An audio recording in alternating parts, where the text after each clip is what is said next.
শ্রী রমন মহর্ষি বলেছিলেন যে সমগ্র বেদান্ত বাইবেলের 2টি বাক্যে নিহিত আছে। আমি আছি যা আমি আছি, I am that I am. আর শান্ত হও ও আমি আছিকে ঈশ্বর বলে জানো। Be still and know that I am god.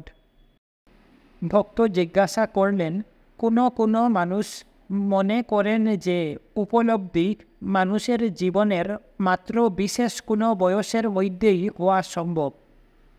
মহর্ষি, কেউ কি এ কথা বলে যে আমি একটা বয়সের আগে বা পরে অস্তিত্ববান হব? সে নিত্য বর্তমান। এরূপ বলা বিভ্রান্তিকর, কারণ লোকে বিশ্বাস করবে যে এ জীবনে আর উপলব্ধি হবে না, আর তাদের অন্য জীবনে চেষ্টা করতে হবে। এসবই যুক্তিহীন।